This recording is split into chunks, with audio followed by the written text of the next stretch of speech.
नमस्कार, मैं doctor Poonam Jaiswal, associate professor in department of botany, JDB government girls college Kota. आज मैं आपको प्लांट पैथोलॉजी के टॉपिक होस्ट पैथोजन इंटरेक्शन के बारे में बताऊंगी। सबसे पहले होस्ट पैथोजन इंटरेक्शन का क्या मतलब है? आपको मालूम है कोई इन्फेक्शन होता है तो उसमें दो बायोलॉजिकल एक्टिविटीज जो इन्वॉल्व होती हैं। एक होता है होस्ट एंड दूसरा parasite. The interaction of these two entities is responsible for the physiology of parasitism, जिसकी वजह से एक particular chain of events host के अंदर चलता है। ये एक इस डायग्राम में आपको इंटरेक्शन के बारे में बताया गया है कि अगर दो स्पीशीज हैं, दोनों में पॉजिटिव टाइप इंटरेक्शन है तो उसको क्या कहते हैं, उसका क्या इम्पैक्ट होता है।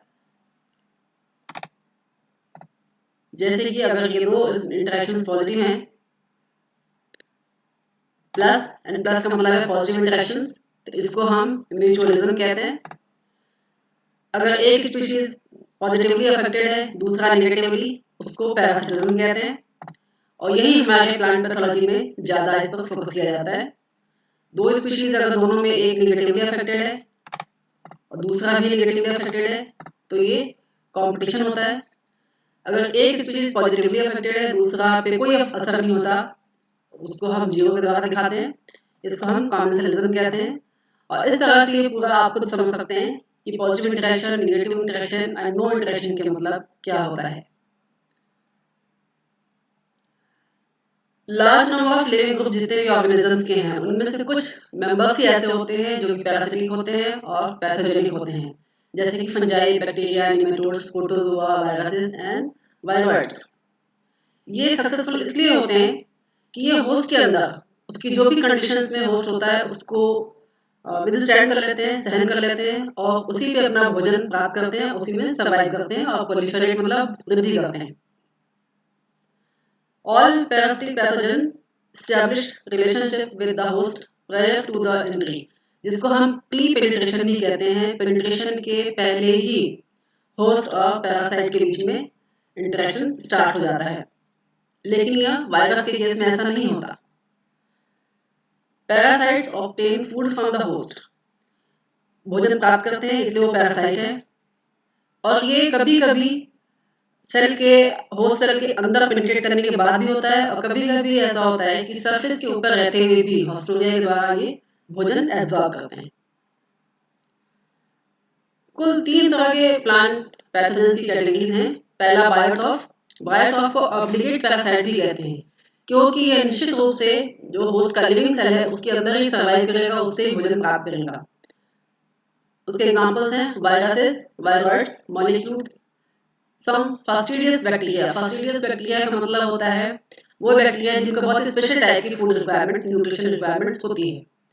इसके अतिरिक्त नेमेटोड्स, प्रोटोजोआ, फंजाई, वो फंजाई जो downy mildews and powdery mildews and rust cause करते हैं। दूसरे टाइप ऑफ पैरासाइट्स होते हैं that these are non obligate parasites. इसमें ज्यादातर फंजाई और कुछ बैक्टीरिया आते हैं।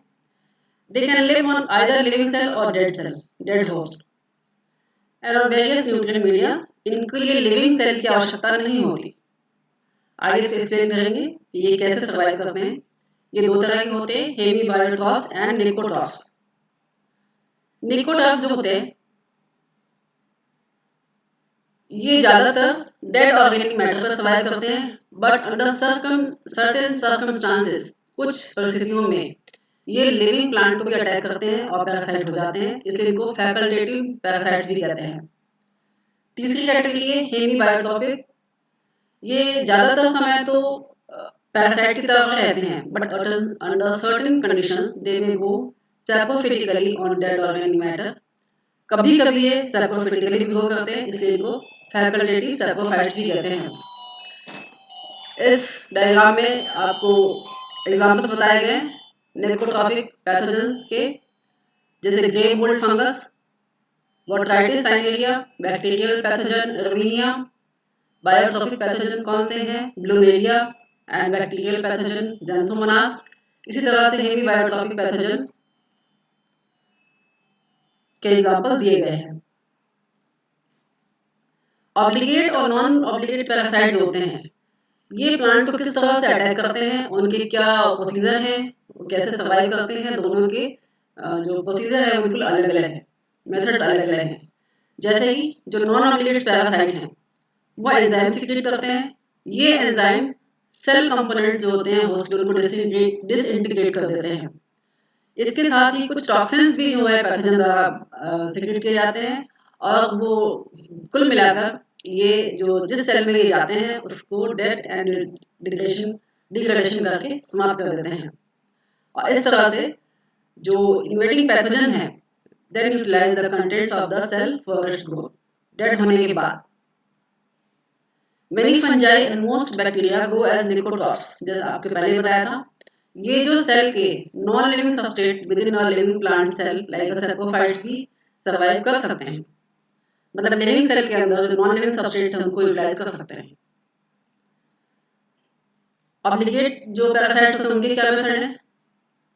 इसमें obligate parasite and some non obligate parasite do not kill cells in advance. ये सेल को मारते नहीं है, खत्म नहीं होते, but get their nutrients either by penetrating living cells or by establishing close contact with them। ये उसके अंदर पेनिट्रेट करते हैं, उसमें रेमिफाई करते हैं, फैलते हैं और सेल से, लिविंग सेल से अपने भोजन को प्राप्त करते हैं। The association of these pathogens with their host cell is an intimate one। बहुत ही क्लोज एसोसिएशन होता है और इसी वजह से ये कंटिन्यूस एब्जॉर्प्शन करते हैं भोजन का, जिस वजह से diversion of nutrients which would normally be utilized by the host into the body of the parasite। जो भोजन होस्ट को मिलना चाहिए था वो पैरासाइट एब्जॉर्ब कर लेते हैं। The depletion of nutrients, जो कमी होती है भोजन के न्यूट्रिएंट्स की होस्ट प्लांट में, वही हमें बाद में जाकर सिम्टम्स के रूप में दिखाई देते हैं। जबकि प्लांट किल नहीं होता, लेकिन फिर भी वो सिम्टम्स के रूप में आपने देखा होगा, स्टंटेड ग्रोथ होती है, येलोइंग कलर होती है, ये सभी इसी वजह से होती है। This host parasite interaction is strongly governed by the environmental factors, जैसे कि moisture, irrigation, temperature। इनके अलावा कुछ biological factors भी होते हैं जो कि जिसकी वजह से host parasite का interaction है वो affected होता है। This includes the host stimulated pathogen response। इसको हम आगे host pathogen response के बारे में पढ़ेंगे डिटेल से। अभी बस आप ये समझ लीजिए कि जो पैथोजन का रिस्पॉन्स है, होस्ट स्टिमुलेटेड पैथोजन रिस्पॉन्स, जैसे ही कोई पैथोजन होस्ट पे आता है तो कुछ पेनिट्रेशन के पहले कुछ ऐसे रिस्पॉन्सेस होस्ट प्लांट में होते हैं जिसकी वजह से वो वहीं पे जर्मिनेट होते हैं, उसके स्पोर्स, इंडिविजुअल स्पोर्स वो होस्ट प्लांट पे जर्मिनेट हो सकते हैं, जबकि दूसरे प्लांट्स पर जर्मिनेट नहीं होते। इसका मतलब है कि कोई ना कोई ऐसी मैकेनिज्म प्रेजेंट है जिसकी वजह से वो स्टिमुलेटेड होता है, पैरासाइट्स के जो स्पोर्स है वो होस्ट पर जर्मिनेट होने के लिए। जबकि अदर स्ट्रीम ये होती है कि pathogen is barred from entering the host और किल्ड और इनहिबिटेड। कुछ कंडीशंस ऐसी होती है जबकि वहां पर पैथोजन सर्वाइव नहीं कर सकता और वो होस्ट में एंटर नहीं हो सकता। इस डायग्राम में आपको दिखाया गया है, this is called disease triad. इसमें पैथोजन, होस्ट एंड एनवायरनमेंट, इन तीनों के कॉम्बिनेशन के बाद होस्ट एस्टैब्लिश, पैथोजेनेसिस एस्टैब्लिश होती है। Interaction leads to two types of responses. दो तरह के रिस्पॉन्स होते हैं। अगर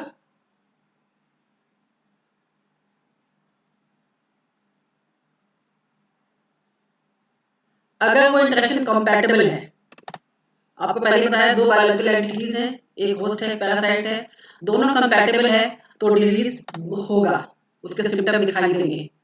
अगर नॉन कंपैटिबल इंटरेक्शन है, नॉन कंपैटिबल यहाँ कोई ऐसा इंटरेक्शन है जिससे कि जो पैरासाइट है वो होस्ट को सर्वाइव नहीं कर पा रहा, जीवित नहीं रह पा रहा, तो दिस इज कॉल्ड रेजिस्टेंस। वहां सर्वाइव नहीं करेगा होस्ट पैरासाइट और कंडीशन रेजिस्टेंस कही जाती है।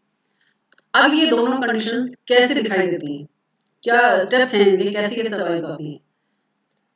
The major areas of interaction between the plant and the pathogen are, आप देख जाइए, number 1, this is number 1, differentiation of the host plant surface. सबसे पहले प्लांट सरफेस जिस पे पैरासाइट आते हैं उसमें कुछ ऐसे डिफरेंशिएशन होती है जिसको हम प्री पेनिट्रेशन भी कहते हैं। पेनिट्रेशन से पहले जो पैरासाइट है वो कैसे डिफरेंशिएट करता है अपने प्लांट के होस्ट के सरफेस को। दूसरा स्टेज है penetration of the host plant surface. Pre penetration में सरफेस पे है, एंटर नहीं हुआ है, पेनिट्रेशन में होस्ट प्लांट के अंदर घुसता है स्टोमेटा के थ्रू या फिर एपिडर्मिस के थ्रू या वुंड्स के थ्रू। तीसरा है specific recognition of plant by pathogen, recognition of pathogen by plant. Plant identify करता है कि ये पैथोजन कौन सा है और वहां पर सर्वाइव करेगा या नहीं। नेक्स्ट स्टेप में specific recognition of the pathogen by plant, जिसमें कि recognition that determines the specificity is assumed to occur on the plasma lemma। वो मॉलिक्यूल्स, वो प्रोटीन्स कह लीजिए जो कि ये स्पेसिफिसिटी दिखा जिससे वो रिकॉग्नाइज होता है, वो मॉलिक्यूल्स प्लाज्मा होस्ट के प्लाज्मा लेमा पर प्रेजेंट होते हैं। अब इसके आगे यहाँ तक तो सब में कॉमन है स्टेप्स। अब इसके आगे जो होता है वो दो तरह के रिस्पॉन्स देखने को मिलते हैं। अगर वो प्लांट सेल सर्वाइव करता है, प्लांट सेल डेड नहीं होता, तो इसका मतलब है उस पर प्लांट कोई फर्क नहीं पड़ा, प्लांट डू नॉट रिस्पॉन्ड। इसलिए इसमें कोई तरह की नई बायोसिंथेसिस नहीं हो रही। बायोसिंथेसिस नहीं हो रही, प्लांट सेल भी डेड नहीं हो रहा, इसका मतलब फंगस गो बायोट्रॉपिकली। फंजाई जो है या जो पैथोजन है वो प्लांट से, होस्ट प्लांट से अपना न्यूट्रिशन लेता रहेगा, वहां सर्वाइव करेगा और अंत में जाकर वहां पर डिजीज के सिम्टम दिखाई देंगे। दूसरा इंटरेक्शन टाइप ये है कि इन्फेक्टेड सेल डाई, जिसमें सेल में वो एंटर हुआ है वो सेल खत्म हो जाएगा। इसका मतलब है प्लांट ने रिस्पॉन्ड किया। इसकी वजह से कुछ बायोसिंथेसिस हुई, वैरायटी ऑफ बायोसिंथेसिस हुई, रेंज ऑफ बायोसिंथेसिस हुई। कुछ टॉक्सिन्स ऐसे बने होस्ट के द्वारा या कुछ एंजाइम्स ऐसे बने जिसकी वजह से पैथोजन इज इनहिबिटेड, पैथोजन रुक जाता है, वो ग्रो नहीं कर पाता और ऐसी कंडीशन में रेजिस्टेंस डेवलप होती है, जिसको हम प्लांट रेजिस्टेंस के बारे में कहते हैं। नेक्स्ट स्टेप में a successful pathogen breaches all these and gains a foothold। जब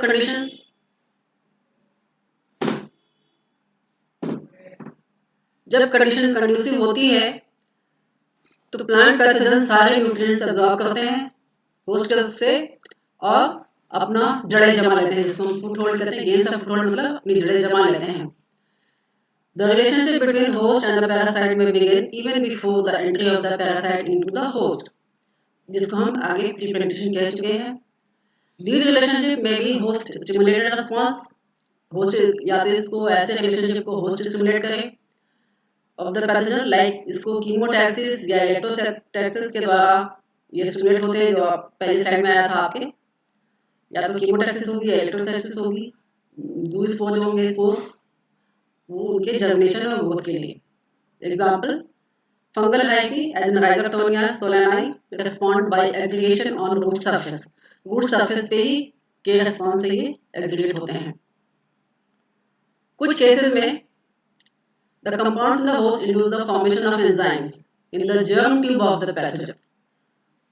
जो होस्ट है वो पैथोजन के जर्म ट्यूब में कुछ एंजाइम फॉर्मेशन के लिए इंड्यूस करता है, जो उसको होस्ट के अंदर एंटर होने में मदद करता है। कुछ प्लांट में जो रेजिस्टेंट होते हैं फंगल इन्फेक्शन के, उसमें जो प्लांट एक्सुडेट्स होते हैं वो ऐसे होते हैं जो कि फंगल स्पोर्स को, जर्मिनेशन को इनहिबिट करते हैं, रोकते हैं। The extent to which pathogen parasitize a host plant partially depend on the physiological condition of the host। Physiological condition कैसी है होस्ट की, इस पर भी डिपेंड करता है कि पैरासिटिज्म किस लेवल तक होगा। इसको हम प्रीडिपोजिशन या डिजीज प्रोननेस या डिजीज पोटेंशियल और फिजियोलॉजिक ससेप्टिबिलिटी भी कहते हैं। Predisposition of the host plant may have considerable impact on the host parasite relationship। जैसे कि age of the plant, age of plant का बहुत फर्क पड़ता है कि ससेप्टेबल है, होगा या नहीं फंजाई। जैसे कि late blight of potato, downy mildew, tobacco, black stem rust of wheat, उसमें यंगर लीफ जो है वो ज़्यादा अफेक्टेड होती है, ज़्यादा ससेप्टेबल होती है। एंड ओल्ड फोलिएज जो लीव्स होती हैं वो रेजिस्टेंट होती हैं, whereas in powdery mildew of lettuce has increasing susceptibility with age। जो पत्तियां पुरानी हो जाती हैं वो ज़्यादा ससेप्टेबल होती हैं पाउडरी मिल्ड्यू ऑफ लेट्यूस में। इस तरह से 3 major groups of host pathogen relationship होते हैं। कौन से? Those that are systemic in the host। Systemic मतलब समझते हो आप, उसकी लाइफ साइकिल के साथ ही फंजाई की लाइफ साइकिल चलती है। Those that are locally confined, बहुत ही छोटे जगह पे होती है, लोकलाइज्ड होती है। तीसरा, those that are primarily outside the host but have established relationship with it। ज़्यादातर समय वो बाहर ही बाहर रहते हैं, लेकिन बहुत कम समय के लिए होस्ट और पैरासाइट का इंटरनल रिलेशनशिप बनता है। ये सभी जो रिलेशनशिप है तीनों तरह के, ये disturb and organize the host cell leading to the development of the pathogen. इन सब के बाद अल्टीमेटली जाकर जो सिम्टम्स हैं वो बनते हैं और पैथोजन डेवलप कर जाता है। In powdery mildews there is very little damage of tissue. Powdery mildews में सिर्फ 90% ऑफ द जो हाइफी है एंड रिप्रोडक्टिव स्ट्रक्चर है वो ज़्यादा होस्ट टिश्यू के बाहर ही रह जाता है, इसलिए इसमें इंटरनल डैमेज बहुत कम होता है। सिर्फ हॉस्टोरिया ही है जो एपिडर्मिस के अंदर जाती है और न्यूट्रिएंट्स एब्जॉर्ब करती है। ये बहुत ही विख्यात मॉडल है, the zigzag model of plant pathogen interaction. इसको जोन्स एंड डैंगल ने 2006 में दिया था। It represents the successive steps for the interaction between the plant and the pathogen. इस डायग्राम को आप ध्यान में रखिए क्योंकि आगे की स्लाइड्स में इसकी डिटेल दी गई है। इसमें कुछ टर्म्स हैं, कुछ चीजें हैं, मैं आपको बता देती हूँ क्या है वो। जैसे कि ये जो स्ट्रक्चर है पिंक कलर का ओवल स्ट्रक्चर, इसको हम PAMPS कहते हैं। जो ये ब्लू कलर के ओवल्स हैं, दीज आर इफेक्टर्स। ये जो ग्राफ बना हुआ है लो डिफेंस, लो डिफेंस मतलब जो नीचे की तरफ है उसमें ससेप्टेबल ज़्यादा है, और ऊपर की तरफ जो ग्राफ दिखाई दे रहा है वो हाई डिफेंस है, मतलब रेजिस्टेंट है या इम्यून है। अब ये कैसे वर्क करता है मैं आगे बताती हूँ आपको।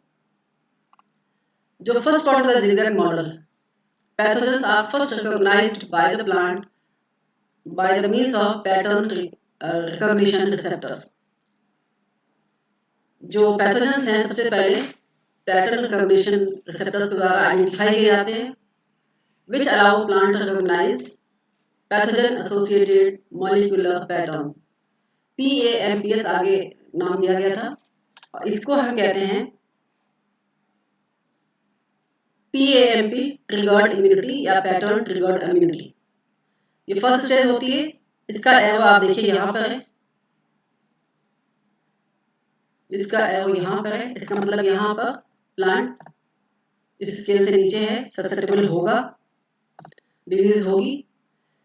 ये फर्स्ट रिस्पॉन्स है। नेक्स्ट क्या होता है, PTI मतलब PAMP ट्रिगर्ड इम्यूनिटी में इनिशिएटेड इन 3 डिफरेंट वेज। या तो ये कैसे होते हैं तीनों, काइलेज कैस्केड होता है जो कि ट्रांसक्रिप्शनल लेवल पे होता है, या फिर कैल्शियम आयन इन्फ्लक्स होता है, या फिर रिएक्टिव ऑक्सीजन प्रोडक्शन होता है। ये 3 मेथड्स हैं PAMP ट्रिगर्ड इम्यूनिटी या पैटर्न ट्रिगर्ड इम्यूनिटी के। इसमें सबसे इम्पोर्टेंट जो है, जो पैथोजेंस आइडेंटिफाई किए जाते हैं PRR के द्वारा। नेक्स्ट स्टेज में जो है PAMPS हैं, ये रिकॉग्नाइज करता है पैथोजन को। सेकेंड पार्ट में द पैथोजन डेवलप्स इफेक्टर्स, जो आपने ब्लू कलर के गोले देखे थे वो इफेक्टर्स बन जाते हैं, और ये जो PAMP रिकॉग्निशन था उसको ये ब्लॉक करते हैं, डिसेबल करते हैं। वहां पर आपने देखा था जो ग्राफ था वो नीचे की तरफ जा रहा था,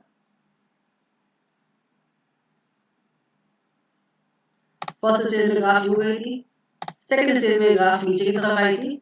तो यहाँ पर नीचे आने का मतलब है कि यहाँ पर ससेप्टिबिलिटी ज्यादा है, इसको बोलते हैं ETS। आप चाहे इसको वापस देखें, ये ETS, ये ग्राफ नीचे की तरफ जा रहा है।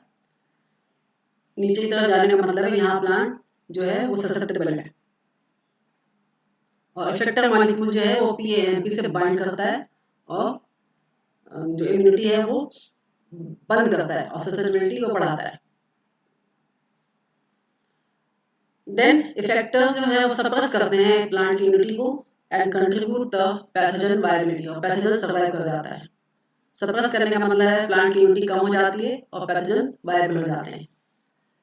Different types of pathogen introduce their effectors in different ways. सारे पैथोजन के अपने अपने इफेक्टर्स अलग अलग तरीके के होते हैं। फॉर एग्जांपल वाइल नीमेटोड जो होते हैं use their feeding stylets to introduce their effectors, जबकि many bacterial effectors are introduced by the means of type 3 secretion systems।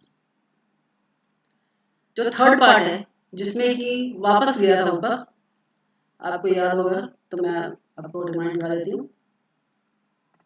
ये फर्स्ट था PTI, ये नीचे था ETS। नाउ थर्ड स्टेज ये है जहां पर इम्यूनिटी वापस बढ़ती है। वो कैसे बढ़ती है? Third part of the zigzag model, these effectors become avirulent. Effector जो है वो एवायरुलेंट हो जाते हैं once the plant develop cognate resistant protein. R protein बनते हैं प्लांट्स के अंदर, जिसकी वजह से R protein R resistant protein, जिसकी वजह से इफेक्टर ट्रिगर्ड इम्यूनिटी डेवलप हो जाती है प्लांट में, और प्लांट में सिम्टम्स नहीं दिखाई देते और वो इम्यून हो जाता है। R proteins are able to recognize effectors intracellularly. The result of R protein activation is enhanced defense. Enhanced defense का मतलब है R protein बनने के साथ ही डिफेंस मैकेनिज्म बढ़ जाता है।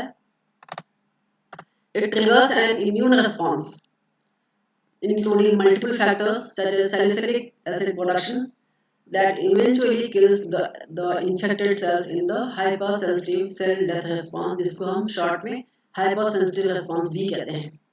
ये कार्य है R proteins का। There are three ways R proteins can recognize effectors. जैसे कौन से? डायरेक्ट, गार्ड या फिर बेट। The guard and decoy methods are currently the most popular method. जैसे कि फर्स्ट डायरेक्ट में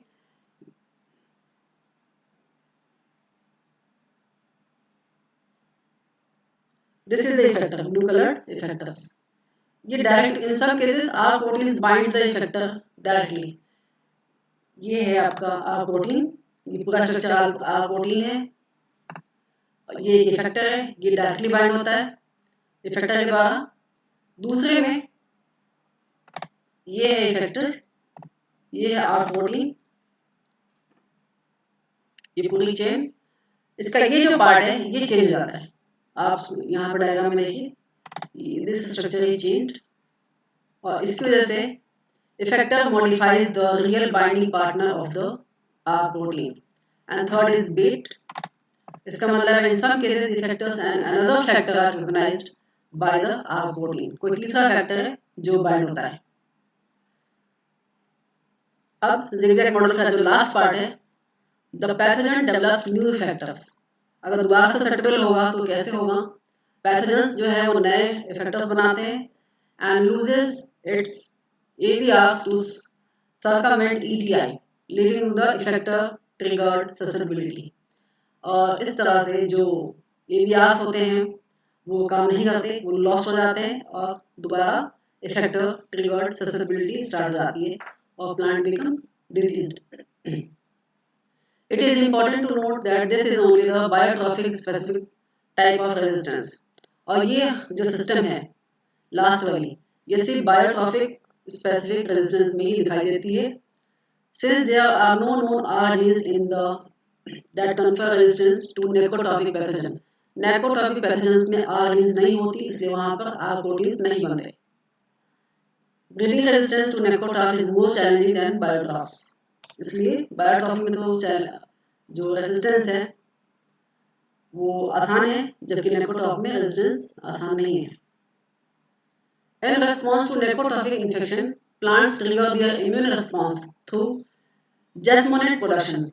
जबकि आपने आगे पढ़ा था बायोट्रॉफिक रिस्पांस में कैसा होता है, सैलिसिलेट प्रोडक्शन इन बायोट्रॉफिक इन्फेक्शन, जबकि नेक्रोट्रॉफिक में जैस्मोनेट प्रोडक्शन की वजह से इम्यून रिस्पांस आता है। यहाँ पर एक चीज इंटरेस्टिंग है, salicylate and jasmonate are mutually antagonistic in their production. अगर सैलिसिलेट बनेगा तो जैस्मोनेट नहीं होगा, जैस्मोनेट बनेगा तो सैलिसिलेट नहीं होगा। The reason is that the pathogenicity of the necrotroph is enhanced by the hypersensitive response, इसको HR भी कहते हैं। So HR is suppressed in the presence of necrotrophs. अगर necrotroph है पैथोजन तो HR is suppressed, कम बनते हैं। This is the summary. ये सारी डिटेल आपको आगे स्लाइड में दिखाई गई है, सिर्फ छोटी सी एक समरी दी हुई है और इसको समझाने के लिए एक छोटा सा सिंप्लीफाइड डायग्राम दिया हुआ है। यहाँ पर ETS क्या है,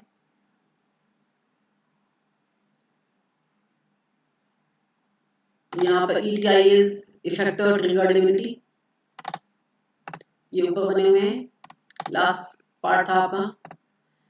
ETS is effector triggered susceptibility, वो यहाँ पे है। ये ग्राफ जहाँ भी नीचे जा रहा है इसका मतलब इस नीचे की साइड में ये ससेप्टेबल है, अगर ग्राफ ऊपर की तरफ जा रहा है तो ये रेजिस्टेंट हो रहा है। This is PTI, pattern triggered immunity, वो आपके यहाँ पर था, यहाँ पर था। और एवीआर आपका नाम आया था, इवेवलेंस आर प्रोटीन्स। दिस इज इवेवलेंस आर प्रोटीन्स, जो इफेक्टर से बाइंड होने के बाद इसका ऑरेंज कलर दिखाई दे रहा है। And threshold of HR means hyper sensitive response. ये आपके PAMP एंड इफेक्टर्स बने हुए हैं, PAMP बने हुए हैं और ये गोले में इफेक्टर्स बने हुए हैं।